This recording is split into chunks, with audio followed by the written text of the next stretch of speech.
Hey, lighten up, jerk! Going for the win. Yeah, I might not lead the most laps, but I'll be there at the end. They know what to do. It could be something as small as moving your finger up and down, but if I move my finger up and down 1,000,000 times more than you, I'm going to move my finger up and down more accurate and faster and more efficiently. It could be something so small. It's just doing it enough. Right. Your body just gets used to it. Yeah, that muscle memory. Yeah. But yeah, so for me, he's like, I know all of this. I know so much. This is what I do. Muscle memory is like, huge. It's huge. Technique. And everything though, like for games, the reason why the age thing is a big thing and the muscle memory is a big thing is because, I mean, even today I was like so happy I changed my setup. I changed my setup as in like moving my monitors and like moving my keyboard and mouse around.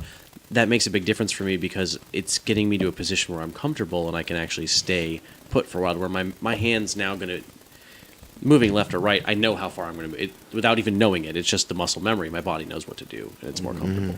I don't know. It's crazy. Yeah, it's Makes like sense. True. So, so what does gaming mean to you? Because there's a lot of people that say, "Oh, well, it's just a stupid kid thing," and like it's you're wasting your life, blah blah blah. And I've heard that my whole life. And to be honest, and personally why I love gaming so much is, and why I was into RPGs. A lot of it's like an interactive book, and I love reading. And playing those games, you're reading a ton, and you're doing problem solving. I play a lot of puzzle games, and Your reason's much more wholesome than mine. but, Have you seen those anime girls' tits? I'm just kidding. I'm kidding. now there is an aspect of that I like too. Okay, but, I was kidding. Let's calm down, Robert. Yeah, but no, for me, gaming is like it's not just especially now. A lot of the gaming isn't just like a kid's thing.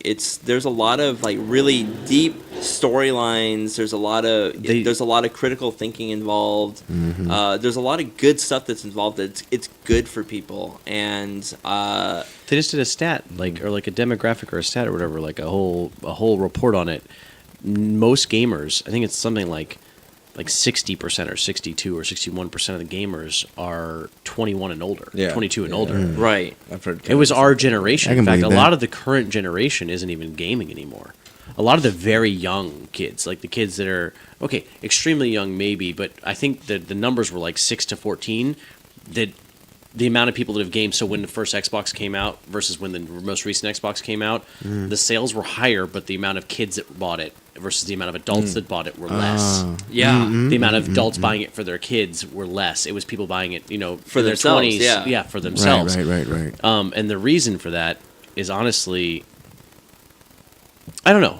It's a difficult thing. I feel like when they get into their teens, there's a lot more teens gaming. I feel like you could not game all the way until you're like 12 or 13, and then when you're 12 or 13, your friends all game, and you go, okay, I'm gonna game. Yeah, because I didn't start until I was about like 8 or 9. Heavily. Yeah, and that was and even then, like it wasn't like heavy gaming. That was more like right around like high school is like when I got like really into it. I think I actually watched a whole YouTube video about it the other day from somebody who does a lot of YouTube videos about this kind of stuff. I don't remember his name, but he's Gameology posts some of his stuff sometimes. He's talking about how a lot of these people that say shit like this just need to shut up, and specifically because there's stats to prove otherwise. Especially like people that say gaming is not beneficial or lazy, like you were saying. As for beneficial, it's been proven to improve hand-eye coordination. They use programs to improve sports players' hand-eye coordination. They use programs to enhance, drivers and pilots and all these other things because there's ways to get benefits. And video games offer all of these difficult challenges because you have objectives to complete, and you're not thinking about whether or not it's hand-eye coordination or whatnot. It's strictly just fun and gameplay. They're doing it now in hospitals, even for people that need to walk, paralysis patients and stuff. Right. Like that. Yeah, VR is becoming huge, especially in the therapy industry. I'm in that industry, and I mean, the sky's the limit, right? Have you encountered any of such therapies? No, I would love to incorporate that though. I mean, but in some hospitals they use Wii. It's great. Yeah. Oh, the Wii, yeah, hand-eye definitely. coordination. We used to do that at Northridge Hospital. But Forces exercise on people. That Oh don't get yeah, out. and it's Like fun the Wii too. Sports, get Yeah, them the Wii up Sports, and, exactly. moving their bodies. Yeah, but my buddy Chance Glasgow, who I want, him to be on this podcast. He's in the VR industry, and he's like, it's gonna blow up. You know, It what I will. mean? So, yeah, I mean, for healthcare, for rehab, It's for being sure, I think applied it'd be to awesome. so many things. I mean, augmented reality and VR headsets are about to be Yeah. serious. I mean, VR headsets are already starting to get as small as a beer bottle on the front of your face, Right. and they're going to get smaller and cooler and better and amazing. More accessible. Oh my god! So excited! Yeah. Just one small step away from holodecks. Yeah. Holiday. Oh, wait, they still have. Wait. What'd you say? Holodecks. You know, from Star Trek. Oh, I thought you said holiday. I thought you said hollow dicks too. I was like, they already have hollow dicks. They got porn VR. I don't fuck with it. Oh, Andy. No, but really, I can't afford an Oculus. So if you can donate one, I might fuck with VR porn. I'm just kidding. Oh, man. Oh, man. No, but speaking of the whole gaming thing, yeah, I mean, there's that stereotype of, damn, you're wasting your time. It's blah, like, blah, oh yeah, blah, you're but- just that loser in your mom's basement that. Yeah, that's Hey, baby, I'm waiting on my first check. I ain't wasting no time. But like, yeah, no, I've heard a lot of older people, a lot of successful people, working people. It's like a good stress reliever for them Yeah, too. it's an escape. Yeah. Is what it Yeah, is. it's an escape. I And mean, it's a culture. You interact with people too, right? I You mean, can interact that's with the other people, thing too. Yeah, like through, like a lot of. Robert less than others. He plays classic games. Well, because I try and get him online. He won't do it. That it is gonna happen soon. I mean, I'm gonna talk. Someday we'll get Well, Robert I online. need to upgrade my PC. So Yeah, I might. We'll talk about that. okay, but the something that like because I do a lot of interaction through Twitter with gamers that stuff like that they play old new games all kind of all across the board like myself, and it's not what I like about it is because I grew up not through like the online generation, but although that is fun, you get to through playing games like Destiny or even if like I might not necessarily be playing the same game as my friends online, but we can connect and we can talk. Just get in the chat room. Yeah, Discord. exactly. Discord's a huge environment. Huge environment. Yeah, so there's that. Or I interact with people on Twitter talking about gaming, or just and through that we end up like having real conversations just about life, and it's actually been very enriching. I think I've been able to reach and like help out a lot of people who have been struggling through stuff, or and I wouldn't have been able to do that without gaming.